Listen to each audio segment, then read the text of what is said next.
Hello champions, welcome to my math class. I'm teacher Adam. I'm going to introduce you into the subunit of the subject of a formula. It's under the main topic algebra. So we're going to make something a subject. For example, and this comes when you're given a formula. Formula is a rule that helps us to find a certain value. For example, we say perimeter of a rectangle is 2 into length plus width. So you can say this is a rule that we will need to follow. And then when you say if the length is 3 and the width is 2, what will be the perimeter maybe of the rectangle? So we know a rectangle has length.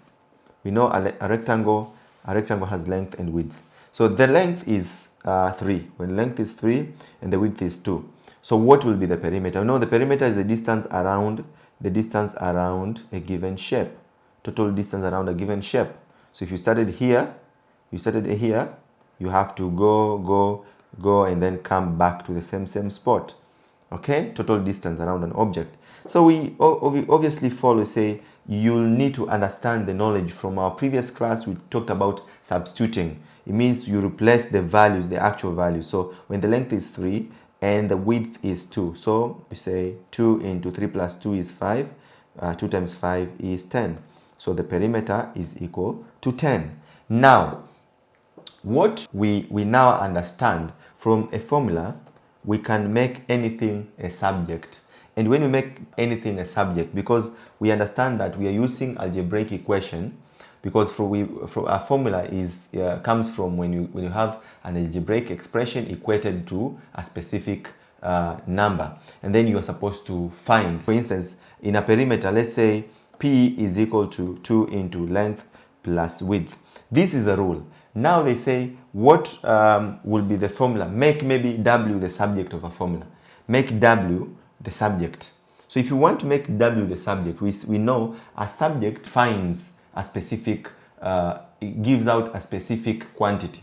Now, for example, if you need to find the width in this rectangle, what will you do? We'll say you have to open. You say P, you multiply 2 by everything inside 2 length plus 2 width. Then we want to make the width the subject. We'll say we'll take this 2W the other side, because it's positive to become negative. Therefore, you have 2W is equal to P minus 2 length. Then divide by 2, divide by 2. The W is equal to P minus 2 length divided by 2.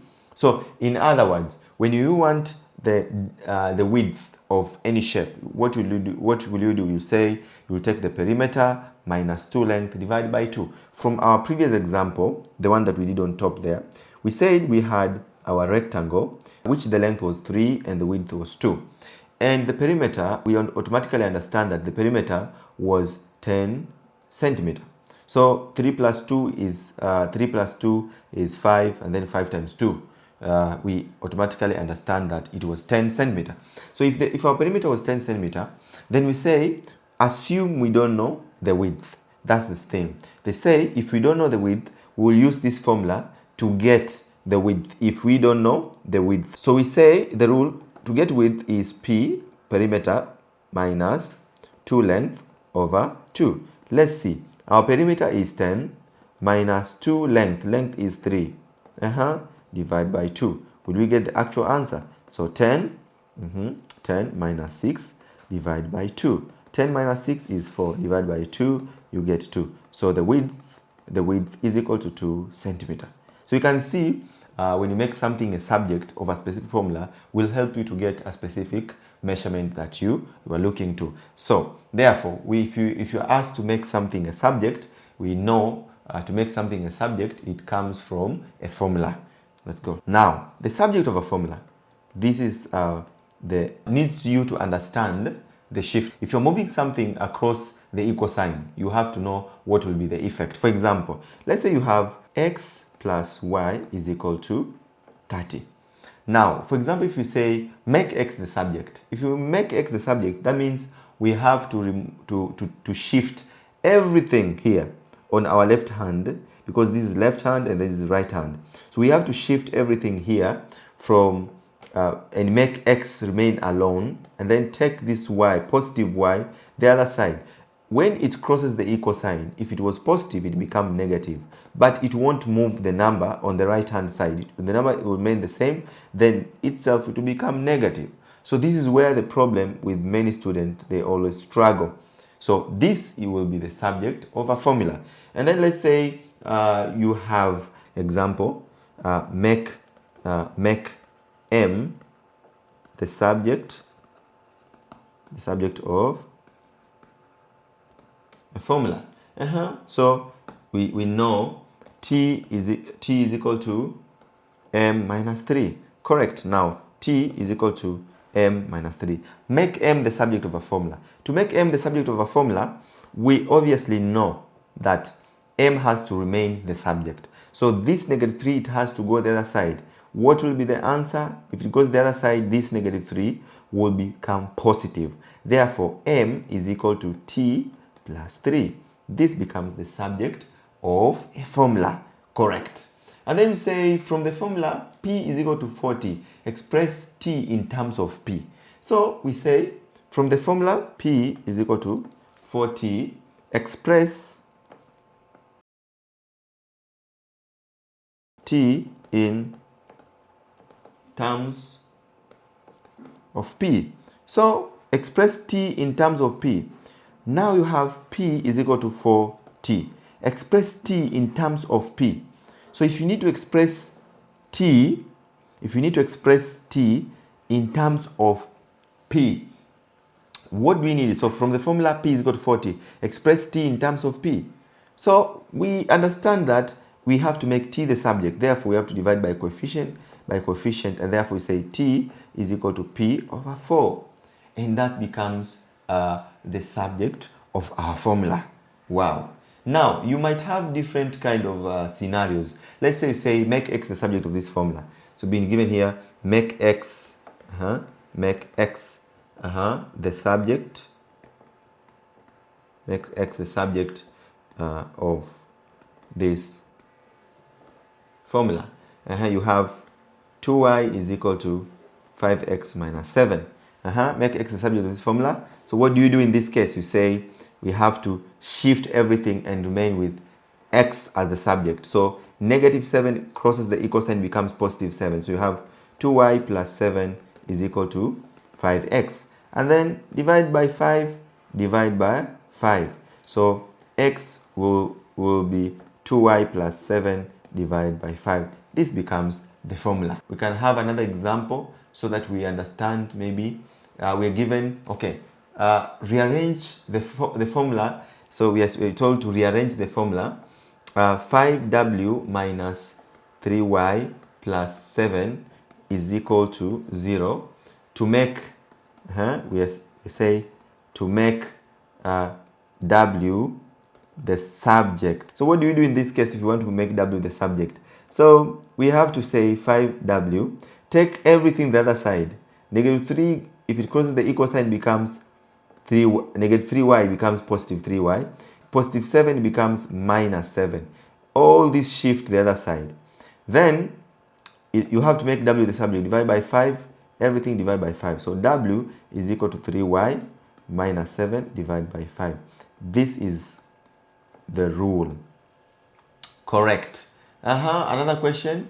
We say rearrange 2. So you are supposed to rearrange 2 into w plus the height is equal to p to make w the subject. If you want to make w the subject, what do? Open with 2. So you say 2w plus 2h is equal to p. Then make w the subject. Take the h the other side, 2h the other side. You get 2w is equal to p. Positive 2h becomes minus 2h. Then divide everything by 2 by 2. You say width is equal to p minus 2h divided by 2. This is what you do for any hard question, and you'll be able to solve. Make p the subject of. So we have make p the subject. So you have 5p plus 7 is equal to m. So if you're told to p the subject, if you want to make p the subject, obviously say 5p is equal to m minus 7, because positive 7, if it goes to the other side, becomes minus 7. Then divide everything by 5. Divide everything by 5. Let's say P is equal to M minus 7 divided by 5. This is also a rule. Wow, this is really nice. Now, you might have different kind of concept. Maybe the ones that sometimes you may be told to make the subject. Let's say you're given a question that is in square root form. How do you do in that case? So we say, for example, you have y is equal to square root u squared x. Then rearrange the formula to write x in terms of u and y. So you're told to write. So you've been told, instructed by examiners to rearrange first. So we need to rearrange the formula. Rearrange the formula to write x in terms of u and y. Wow, that's nice. So rearrange the formula to write x in terms of u and y. So how do we write x in terms of u and y? This is very good. Rearrange the formula to write x in terms of u and y. So what do we do in this case? In this case, we say you have y is equal to square root u squared x. Now, rearrange the formula to write x. So we're supposed to write x in terms of u and y. Okay, so that means we have to make x the subject. What do? We square this, because the square root, the only way you can remove the square root is by squaring. So we square this and then we square that. You get y squared is equal to u squared x. That's what you get. Then divide by u squared, divide by u squared. If you divide that, you remain with x. So x is equal to y squared divided by u squared. This becomes your answer. This is what you do. Let's see if maybe you might have a difficult question. You can be told, majority of the questions are the same. Rearrange the formula to write a in terms of u, t, and s. It's also the same thing, the same scenarios. So with this, making the formula or making the subject of a formula is not a big issue. What you basically need to know is to follow the instruction and changing. If you're told to make x the subject, shift. If you're told to make w the subject, what you need to do is shifting. So in our next class, we are going to do algebraic manipulation, whereby in algebraic manipulation, we are going to talk about simplifying expression, expanding bracket, factorization, multiplying two brackets, expanding three brackets, quadratic factorizations, and then algebraic fraction, which is highly tested in extended math. And then from there, we'll be able to know how to collect like terms. We'll be able to know how to simplify. We're able to know how to apply this knowledge. If you expand with two brackets, what do we get? We get a quadratic equation. How do we get a quadratic expression? And then later on, we will learn different scenarios when it comes to factorization by using the formula method, by using the factorization method, by using the completing the square method. It will be as easy as it is. See you in my next math class. Bye bye.